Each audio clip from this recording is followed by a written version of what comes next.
Welcome to MRN news. Palnadu జిల్లా సత్తెనపల్లి పట్టణంలోని రఘురామ్ నగర్ ప్రజా వేదికలో డాక్టర్ బిఆర్ అంబేద్కర్ చిత్రపటానికి మరియు బాబు జగజ్జీవన్ రామ్ చిత్రపటాలకి సత్తెనపల్లి శాసన సభ్యులు కన్నా లక్ష్మీనారాయణ పూలమాలలు వేసి ఘనంగా నివాళులర్పించారు. ఈ సందర్భంగా సత్తెనపల్లి శాసన సభ్యులు కన్నా లక్ష్మీనారాయణ మాట్లాడుతూ ఎస్సీ వర్గీకరణపై సుప్రీం ధర్మాసనం తీర్పును స్వాగతిస్తున్నామని అన్నారు.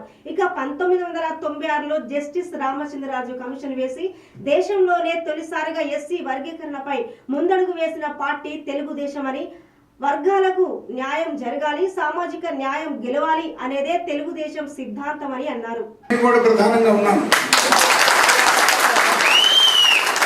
అది కృష్ణమాది గారికి తెలుసు. నేను బీజేపీ అధ్యక్షుడిగా ఉన్నప్పుడు 2-3 సార్లు అమిత్ షా గారితో కూడా మాట్లాడతాం. అమిత్ షా గారు తిరుపతి వచ్చినప్పుడు కూడా మళ్ళీ ఆయనతో మాట్లాడతాం.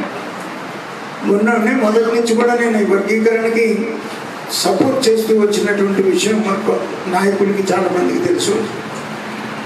మరి సామాజిక న్యాయం అనేటువంటిది జరగాలి, పేదవాడికి నిజమైనటువంటి పేదవాళ్ళకి న్యాయం జరగాలి అనేటువంటి దాంట్లో వర్గీకరణ జరిగినప్పుడే నిజమైనటువంటి పేదవాళ్ళకి న్యాయం జరిగేటువంటి అవకాశం ఉంటుంది అనేటువంటి ఉద్దేశంతో ఈ రోజున సుప్రీంకోర్టు అత్యున్నత న్యాయస్థానం భావించి మరి ఒక మంచి నిర్ణయాన్ని వెలువరించినందుకు మన అందరి తరపున వారికి కూడా మనం ధన్యవాదాలు తెలియజేస్తూ మరొకసారి అందరినీ కూడా అభినందిస్తాం.